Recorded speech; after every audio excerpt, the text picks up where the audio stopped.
Hey, it's Evan here with my top 5 likes and dislikes Final Fantasy XI so far. Number 5. I like the music.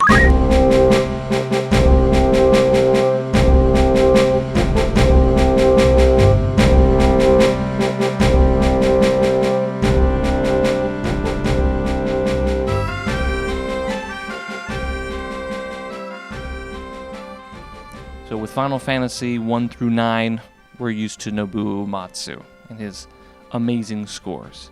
With 10, we see him take more of a passenger seat role. He's got 2 other composers helping him out. It's kind of the same deal here, except instead of a passenger seat, he's just behind the minivan sketching a little bit. Just a few tracks by Nobuo. And then I'm going to butcher the name. The main composer is Naoshi Mizuta. He's the 90% composer. You've also got a few tracks from the Crystal Chronicles lady, Kumi Tanoika. And I love her stuff from Crystal Chronicles. The interesting thing is, though, the main composer, Mizuta, he has kind of a chameleon-esque way of composing his tracks where it's like, I could mistake this for Nobuo, I could mistake that for the Crystal Chronicles type thing. Like Sandoria's main theme, for instance, sounds very Crystal Chronicles because it's got like bagpipes going. So far, my favorite track is probably the Heaven's Tower when you go to Windurst. It's kind of a Xenogears-esque track. But overall, loving the music. Number 5, dislike, traversal. Fucking sucks. Okay, so here's the thing. I can see why they made you walk very slow in this game. Possibly to make it that more exciting when you get a mount. Possibly to make the world feel bigger.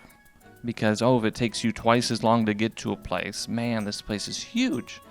So in any MMO, moving around a world, a huge virtual world, is a very important part of the gameplay. So important to WoW that I remember hearing them say they spent like a year on just the ground, because that's the thing you're going to be looking at the most. So moving so slow in Final Fantasy XI, does it make the world feel bigger? Maybe, but at what cost? As a player, it is not fun when it feels like my character was engineered to walk in virtual molasses. Number 4, like.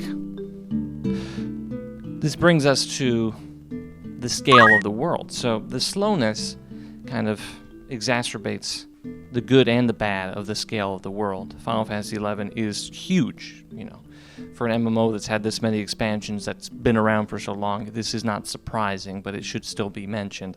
This game is very large.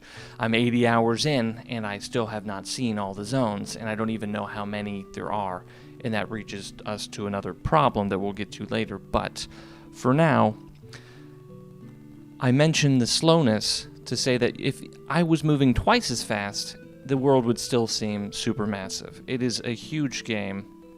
I would love to look up, and I'll probably put up the amount of how many square miles this game is. Are they the most interesting zones I've ever seen? No. Dislike number 4, story. So, even while researching the music, I found a nice little quote by Nobuo who said, "It's very hard to compose music for a game whose story is so non-linear." And that brings me to, again, the ultimate difficulty of a game designer creating a cohesive story in an MMO.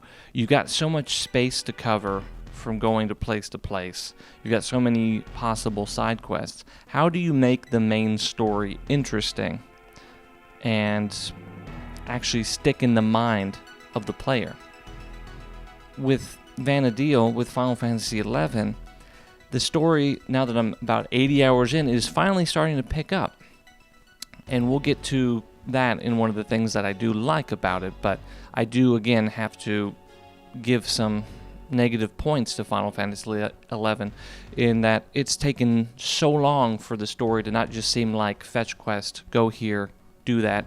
There was no strong characters that I could attach myself to. As the kind of mute protagonist that you have to be in an MMO, it's a difficult quandary for a game designer, so I get it, but I also have to knock some points off. I'm sorry. Number 3, like. Number 3, dislike combat.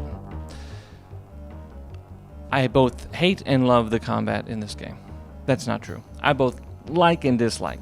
Hate and love is too strong for the combat in this game. The combat in this game, and kind of the game in general, not just the combat, is like a giant mountain of mashed potatoes. Imagine a dinner table, and you've got this Mount Vesuvius of mashed potatoes. And here's the thing. I like mashed potatoes. I could eat mashed potatoes every day. The problem is there's just one tiny square of butter at the top, and every once in a while you'll get a little rivulet of butter against your tongue. But most of the time it's just like, yep, this is mashed potatoes. It's just, there's a lot of grinding, and I can't even imagine if you were trying to level every single job to 99. But between the combat being not that interesting at the beginning, as you develop more skills, and I love grinding, I love seeing the numbers go up, I love that dopamine hit of hearing dun-dun-dun-dun-dun-dun-dun as I get another level, but overall, the combat lacks a certain nuance that the other Final Fantasies do. And this makes sense. I mean, I think obviously the intention is that you're supposed to play this with 5 other of your pals and coordinate, and that's where the strategy and the interesting parts of the gameplay really would sing. And the only time I've even encountered a little bit of that is on one of the main story missions that we will get to probably next week, where I fought what was probably the initial last boss. That actually had sort of a spin on the gameplay a little bit, where it actually challenged me and made me change my tactics. But overall, and this will get to again another thing that we'll cover in my favorite thing, is the trusts. So the trusts are these things you can summon, and they're your AI companions to take place of party members that you don't have, because this is a 20-year-old MMO, and there's probably not a lot of people chomping at the bit to play with you.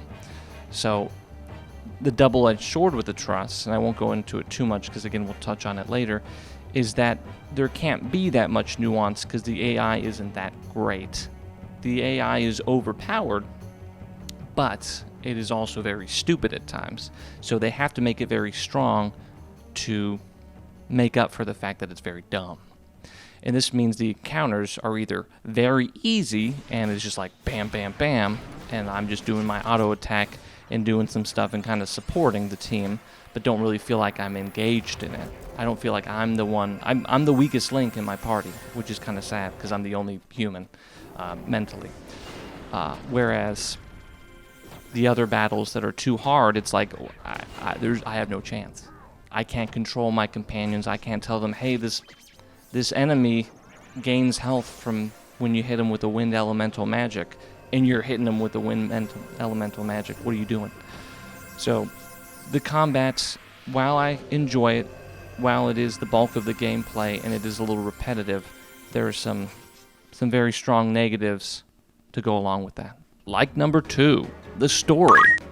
So I knocked the story earlier as something I did not like, but right as I was starting to make this portion of the video, I got far enough in the story where things start picking up. You'll see it in a little bit of the last video where I talk about the visions and Raogrim and some of the characters that are introduced. So let me just give you a quick little idea here. Name your favorite story that doesn't have interesting characters. Go. Yeah, that's what I thought. You can't have an interesting story. You can't have a good story without interesting characters. At least that's what I believe. And in this game, for the longest time, there were no interesting characters. There were characters, I suppose. I mean, you had like Halvar and Trion and a lot of the Sandorian royalty, but they were just essentially standing in place saying, yeah, can you do this quest for me? Cool. The most we saw was maybe the princes either walking to a place and being like, oh, or plotting behind somebody's back. We haven't seen them really do anything that impressive. With those visions we saw last week, we're actually being introduced to characters who did things and had things happen to them. And there's, growth. So in stories, you need to have things change a little bit for it to be interesting. If it's just the same thing over and over again. Oh, go here, do that, cool. Nothing's changed, but thanks for doing that for me. Can you go to King Rampier's tomb? Cool, thanks for that. I appreciate it. Oh, nothing happened. Oh, we didn't find anything. It's not engaging, right? Now we're getting to the point where there are quests where things are happening, things are developing. The story threads that they lay at the beginning, that it's like, are we ever going to get to this shit? It's like, oh, we're getting to this shit, finally. You know, I'm almost level 70, but cool. I'm actually finding out more stuff about King Rampier. I'm like, you just float that at the beginning for no reason? No? Okay, cool. Number 2, dislike, quest tracking. I've harped on this on some previous videos, so I won't go too in-depth, and it's hard to explain exactly how bad it is without playing the game yourself, but just believe me, the quests are not intuitive. The quests are not laid out in a way that you could really know what to do. And that wouldn't even be so bad if when they're explaining it, they don't explain it well. If you could go into a little menu and it said, okay, this is the person that gave you the quest. Cool. This is where you're supposed to go now. Roughly. Doesn't have to be like exact. You know, they don't have to give me the exact coordinates. They could even tell me just the zone. Go to this zone. This person told you go to this zone. They don't do that. They give you like the first part of a quest. Even after you've done the first part of the quest and that person who you first interacted with said, go somewhere else, and then that person that you met there said, go somewhere else. The only thing the quest says is, go to the chateau and talk to Halver. I already talked to Halver like 20 hours ago. I don't remember where I'm at. So then you got to go to a wiki. And the downside I've said before with the wiki is that you could be spoiled on what's going to happen next. I like to play things as organically as possible. This game does not give me the tools to do that. So that's one of my biggest gripes. I don't like the quest tracking system because it is not functional. The thing I like the most in this game, and I mentioned it before, trusts, because they make the game actually playable. Without the trust, I don't think I could even get through this game. So out of necessity, I must like this the most, because it actually lets me play the game. So again, the trusts are companions you can summon. There are people around the world, like Halver, for instance, who is one of the quest givers. You can just summon him at a certain point. You get his cipher, you trade the cipher into this dude who's like, okay, now you can summon this guy. So kind of think roughly Final Fantasy X when you summon the Aeons, except instead of taking your party, they're just part of your party. So when you go into one zone to another, you have to summon them again, and when you level up, they don't level up, so you have to de-summon them and summon them again. There are kind of little things that are like, okay, this is kind of annoying, but overall, the fact that I can summon these people to fill my party, and so that I don't have to just, I mean, I think I would have given up on this game if it wasn't for that. So thank you, X and Mill. Thank you, Treon. Now that I got Treon, spoilers, I got Treon, baby. Lion, Kupo Fried. I love you guys. I love you guys. And then my least favorite aspect of this game, and it kind of ties into my second least favorite, which was the quest tracking, or lack thereof, is maps. Jesus Christ. The maps in this game are so fucking bad. I'll give them a little bone here. They did at least put it on a alphabetical numbered XY axis, so you can say, okay, at least in the wiki it says go to J8. You can look at a map if you have it and say J8 and go from there. And that gives you a rough approximation. But here's the thing. Here's my big gripe, and I've said it before. Here's my big bitching. King Rampier's tomb is a place. It's a place that people know where it is. And you have a map that connects to it, and you can even get a map for it. Okay? On some of the maps, it will say if you go up, let's say you're in West Runfrau, if you need to go to East Runfrau, I know I'm saying that wrong, there's a little arrow that says, okay, if you go this exit, you'll be in East Runfrau. How clear, how beautiful, I know where I'm going. If you go to East Runfrau, and you want to go south to King Rampier's tomb, there's no indication of where that exit is, even though people know where it is. And to put the nail in the coffin, yesterday when I had to revisit King Rampier's tomb, on the way there, there's a signpost that if you read it, says King Rampier's tomb. Why the fuck can't I put that on my map? Why can't I mean, you can put your own markers on the map. Don't get me wrong. But why the fuck would the map not say that? It makes no sense to me at all. And there's too many. Oh, the worst one is Gelsba. There's Fort Gelsba. There's Gelsba Outpost.